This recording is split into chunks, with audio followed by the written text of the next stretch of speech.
आवाम सब्र भी करते हैं। इस वक्त मेरे साथ लाइन पे जूम पे मौजूद हैं हसीब अहमद अली साहब, जो कि कॉटन एनालिस्ट भी हैं और कम्युनिटीज़ कंसल्टेंट भी हैं, और इनका एक बिजनेस क्लब भी है और इसमें बाकायदा पूरे पाकिस्तान की कम्युनिटीज़ की ये अपडेट भी करते हैं। हसीब अहमद साहब, अस्सलाम वालेकुम। जी वालेकुम सलाम सर। सर बहुत शुक्रिया कि आपने कीमती वक्त में से हमारे साथ शामिल हुए। ये भावलपुर से मेरे साथ शामिल हैं आबिद अली साहब। हसीब अहमद साहब मेरे साथ जो मौजूद हैं जनाब फेडरल बीरिया इंस्टीट्यूशन ऑफ ट्रेड इंडस्ट्री फबाटी कहते हैं, उसके एक साबिक चेयरमैन भी हैं जनाब अब्दुल आबिद साहब, और राना अकरम साहब जो हैं ये ताजिर रनवा भी हैं और कराची चैम्बर ऑफ कॉमर्स के एमसी मेंबर भी हैं, ये मेरे साथ भी मौजूद हैं। हम याद आप बात करना चाह रहे हैं कि पहले तो बात बता दीजिए कि ये जो कमोडिटीज़ हैं पाकिस्तान के अंदर, इनकी क्या सूरत हाल है? कमोडिटीज की सर मुख्तलिफ आजकल जो मेजर क्रॉप्स जो चल रही हैं वो चल रही है, मक्की है, गंदम है। लेकिन अगर आप गवर्नमेंट की पॉलिसी देखी जाए गंदम के हवाले से तो सर वो बहुत बुरी है। लास्ट ईयर अगर आप देखें तो जो किसान हजरात हैं उनको 2200 से 2500 रुपए तक रेट मिला था, और उसके बाद जो जिन लोगों ने स्टॉक किया था उनको मिला था 4700-4500 तक रेट। तो उसी को देखते हुए इस साल जो छोटे किसान है जो हमेशा अपनी फसल अपनी जरूरत के मुताबिक बेच देते थे, इस दफा उन्होंने भी स्टॉक की है।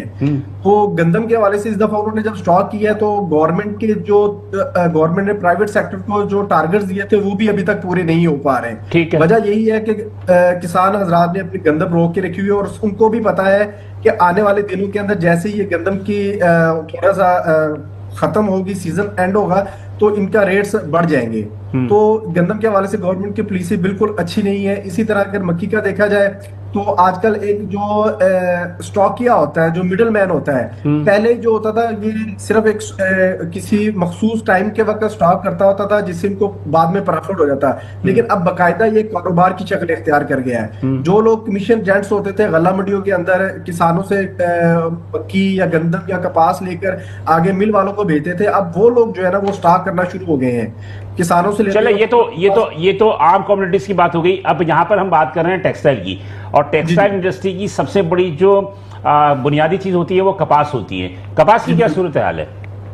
कपास की सर सूरत हाल ये है कि जी अभी हमारे गवर्नमेंट की तरफ से ये देखें कि पहली गवर्नमेंट ने डिस्ट्रिक्ट वाइज रिपोर्ट जो है ना वो 21 मई को जारी की है। हालांकि गवर्नमेंट को चाहिए कि ये हफ्तावार रिपोर्ट शाया करे कि कितनी कॉटन का टारगेट उन्होंने दिया था और कितनी काश्त हो गई है। अगर आप देखें तो हमारी गवर्नमेंट पॉलिसी में जो है ना वो कॉटन है ही नहीं है। ठीक है, कॉटन को कोई क्या लगे प्रायोरिटी में नहीं है और नॉन प्रायोरिटी में भी नहीं है। नहीं, वजह क्या है? हालांकि कॉटन तो एक वाइट गोल्ड कहते हैं, और मेरा ख्याल है कि टेक्सटाइल इंडस्ट्री के लिए तो वो एक बुनियादी जरूरत है। सर जी तरजीहात की बात होती है। देखिए पाकिस्तान जो है ना अमेरिकन कॉटन का सबसे बड़ा खरीदार है। आज जुमेरात थी और आज यूएसडी की रिपोर्ट आई है, तो पाकिस्तान दूसरे नंबर पे जो है ना सबसे बड़ा अमेरिकन का खरीदार है। तो बदकिस्मती से मैं ये कहना चाहता हूँ कि पाकिस्तान में जो कॉटन नहीं हो रही इसकी एक वजह अमेरिकन पॉलिसी भी है, क्योंकि वो नहीं चाहते कि हमारा सबसे बड़ा जो बायर है वो खुद कफील हो जाए अपनी कॉटन के अंदर।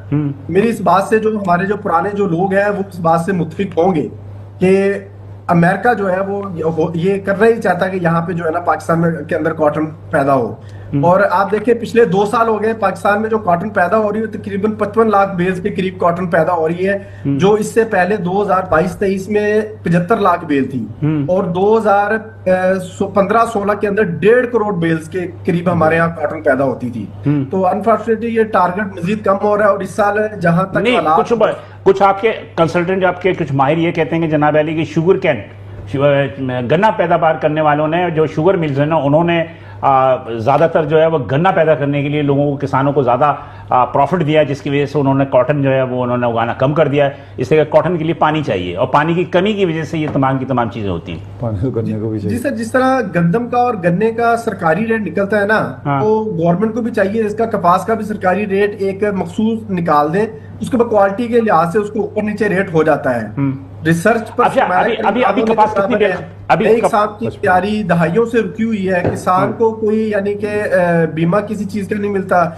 हमारे किसान चाहते हैं कि हमें सब्सिडी बेशक ना दी जाए, लेकिन हमें सस्ती खाद, सस्ता बीज और सस्ती अद्वियात जरूर मिलनी चाहिए। तो अभी जो है, मैं 1 मिनट सबर कीजिएगा, मैं जरा आबिद अब्दुल्ला साहब से बात। आबिद साहब जी, ये जो बात अभी हसीब साहब ने की इसके अंदर थोड़ी सच्चाई है एक खास हद तक, के जो इंटरनेशनल पावर्स हैं जो एक्सपोर्ट करती हैं कॉटन को, वो भी ये चाहती हैं कि पाकिस्तान या ऐसे और ममालिक हमारी कॉटन जो है वो इम्पोर्ट करें और ये अपनी ग्रो ना करें। लेकिन अगेन मतलब आपको तो अपना राइट खुद लेना है ना, आपको अच्छा इंटरनेशनल साजिश है ये। बिल्कुल इसमें वजन है, इसमें मैं बिल्कुल इसको ये नहीं कहूंगा कि ऐसा नहीं है, इसमें बिल्कुल वजन है। हम क्या जी हसीब साहब आप है मेरे साथ में? जी जी सर, देखिए ना सर, पाकिस्तानी टेक्सटाइल मिल को जो बिजली मिल रही है वो 15 से 18 सेंट फी यूनिट मिल रही है। जो इंडिया को मिल रही है वो 7 से 8 सेंट है, बांग्लादेश को 6 से 7 सेंट है, वियतनाम को 8 से 9 सेंट है। यानी कि पाकिस्तानी मसनूआत पहले ही बहुत महंगी है। तो हम किसी को अपने मुल्क में दावत अगर दे तो किस बेस पे दें कि आपको हम क्या सहूलियत देंगे।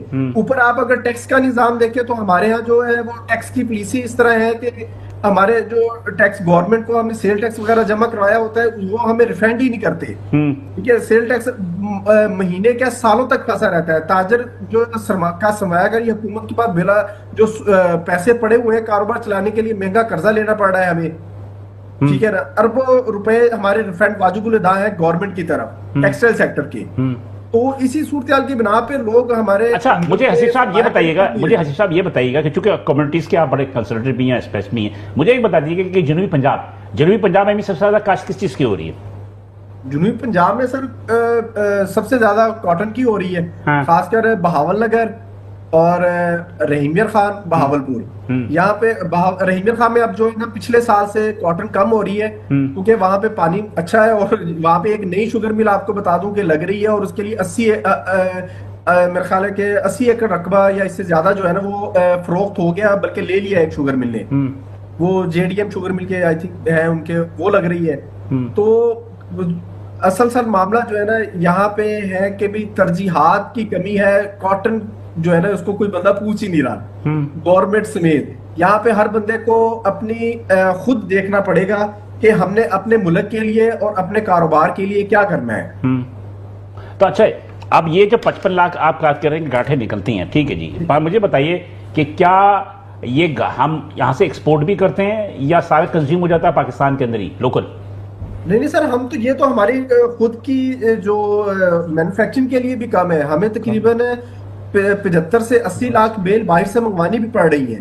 ब्राजील हो गया, ऑस्ट्रेलिया हो गया, अमेरिका हो गया, यहाँ से हम बहुत ज्यादा मिकदार में कॉटन जो है वो मंगवा रहे हैं, जिसका सीधा सीधा असर जो है वो हमारे मुल्की मईशत पे पड़ता है क्योंकि हमें डॉलर बाहर भेजना पड़ता है। पाकिस्तान को टेक्सटाइल ज़राअत को तरजीह देनी होगी, ठीक है, क्योंकि तो यही दो शोबे हैं। इसका मतलब ये इसका मतलब है टेक्सटाइल मिल को इस वक्त जनूबी पंजाब चला रहा है। जनूबी पंजाब की जी कुछ पूछना चाह रहे थे आप, क्या बात करना चाह रहे थे? नहीं, मैं तो यही कह रहा था, मैंने कहा अब तो हम जो है इम्पोर्ट कर रहे हैं ना। हाँ, तो इम्पोर्ट तो कर रहे हैं। तो लाजमी सी बात है कि जब आपकी अपनी कंजम्पशन कितनी है? हाँ जी, कंजम्पशन कितनी है पाकिस्तान के अंदर? हमारी तो अगर मेरा ख्याल है कि जी 1 करोड़ 15-20 लाख बेल की कंजम्पशन है हमारी। 1 करोड़ 15-20 लाख की, यानी कि 55 लाख ये हो रही है। 55 लाख बेल हम खुद पैदा कर रहे हैं, बाकी हम 50% में भी नहीं है, आपको बाहर से मंगवानी पड़ रही है। ठीक है, तो इसका मतलब ये है कि इसका मतलब ये हुआ ना कि अगर हम सिर्फ कपास को छोड़ दें तो दीगर जो कम्युनिटीज़ हैं जिसमें कि दालें हैं, जिसमें कि दीगर चावल है, दीगर चीज़ें हैं, जबकि पाकिस्तान के अंदर पानी की एक शॉर्टेज है, तो इस वक्त कम्युनिटीज़ की क्या सूरत है? लेकिन क्या हम पाकिस्तान में दालें वगैरह हो रही हैं, या दाल भी हम तो तकरीबन मंगा ही रहे हैं बाहर से, लेकिन क्या हुकूमत की तरजीहात क्या हैं कि दालें वगैरह या दीगर कम्युनिटीज़ को पैदा करने के लिए कोई हिकमत अमली बनाई गई है? इसलिए पंजाब हुकूमत तो ज़राअत पे काफ़ी ज़्यादा काम किया है उन्होंने।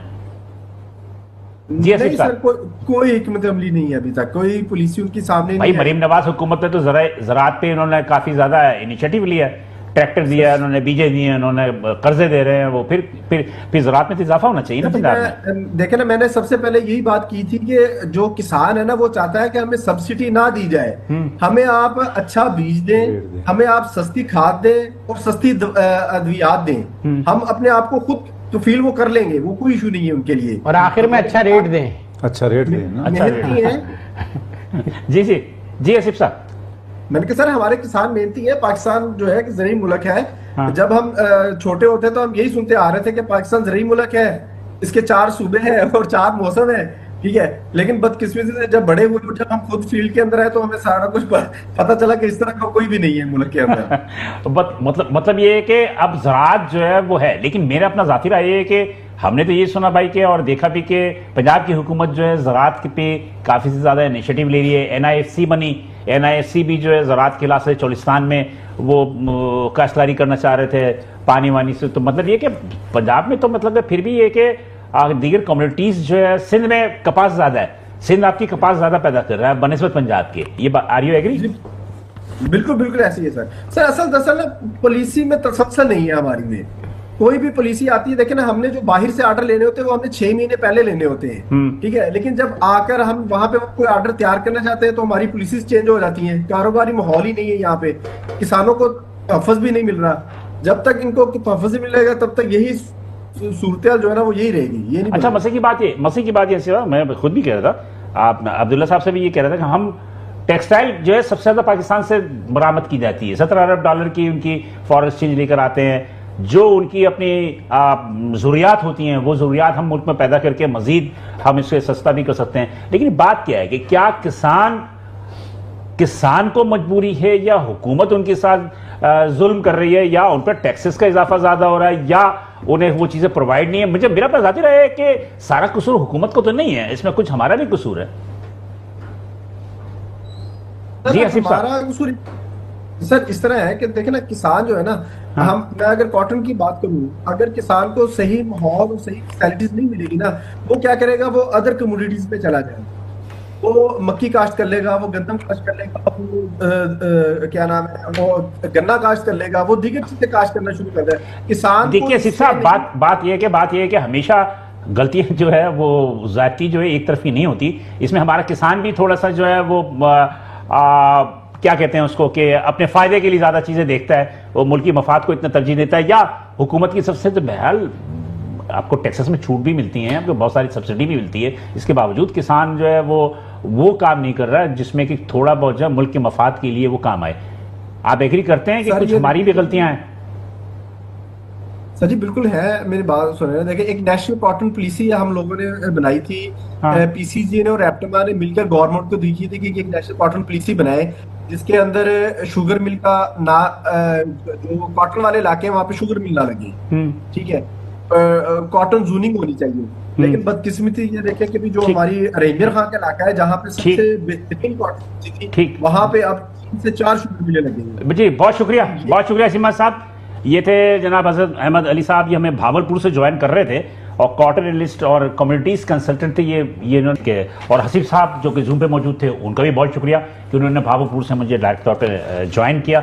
और तीनों हजरात का बहुत शुक्रिया कि उन्होंने, एक हॉट इशू है बजट, और बजट मेरा पे जाती रहा है कि हमें कहते हैं ना, हमें है हुक्म अज़ां, हम अज़ान देते रहेंगे।